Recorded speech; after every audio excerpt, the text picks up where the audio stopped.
Pardon my glare, it's rather sunny out here, but if you are looking to save some money, you don't want to pay for gas, you don't want to buy an expensive mower, you don't want to use gas for whatever reason, or electricity, you just want a mower that can self-sustain, is cheap, and easy to push, this bad boy might be for you. I'm going to show you how to use this, how to take care of it over the years. I've had this for about 3 years. So yeah, let's get into it.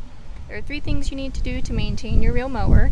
The first is sharpening the blades. You'll also need to have lubricant or oil to keep the wheel gears functioning well. And then the last thing you'll need to do is adjust the mower, and that is essentially adjusting the space between these reel blades here and the bed blade down at the bottom so that it is as small as it can be in order to properly cut the grass and not leave too big of a gap or too small of a gap so that the blades can't spin nice and fast. I will show you how to do all of those right now. The first thing you're going to want to do is sharpen.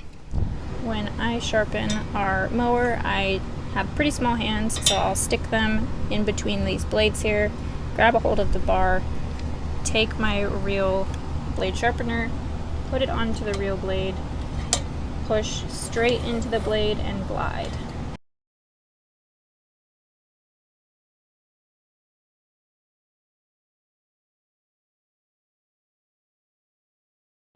When it comes to sharpening the bed blade, I like to push down into the blade and tilt my tool into the reel blades so that I get a nice angle there for sharpening.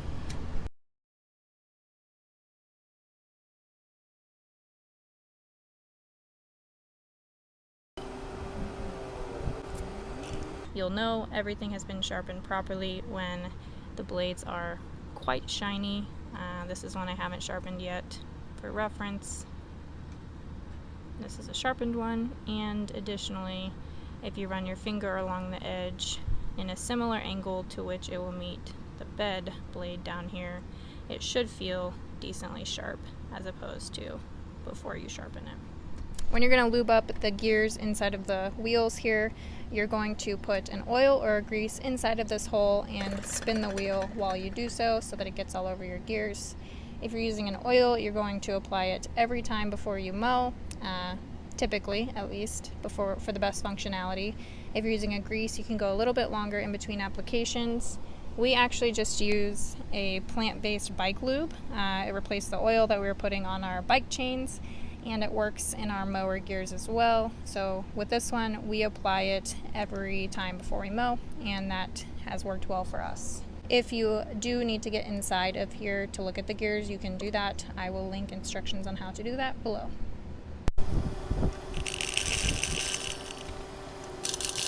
And the last thing that we are going to adjust is the connecting point between our bed blade here and the reel blade. To do so, you will use these 2 bolts. You have one set on each side of your mower. Tightening this bolt and loosening this bolt will decrease the space between the blades and tighten up that connecting point. And if you, again, loosen this bolt and tighten this bolt, you will have the opposite effect. You'll see more space in between those blades. To test your adjustment, you can use a piece of paper, just a regular piece of paper, hold it in between the blades and manually slice the paper, see if it cuts. Basically, you want to be able to cut the paper while having as much space in between these blades as possible. Additionally, it should be similarly adjusted across your entire mower. So whatever you do to the right side, you'll want to do to the left.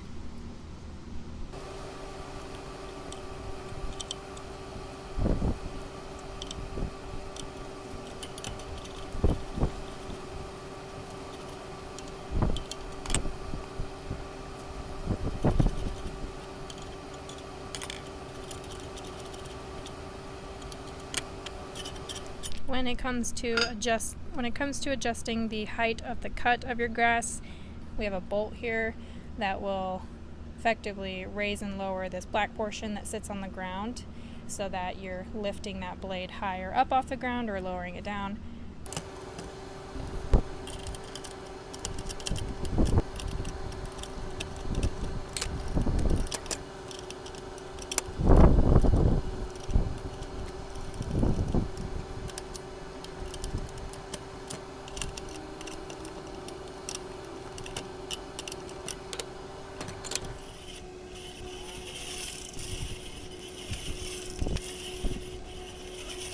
generally this is how it looks when you're done.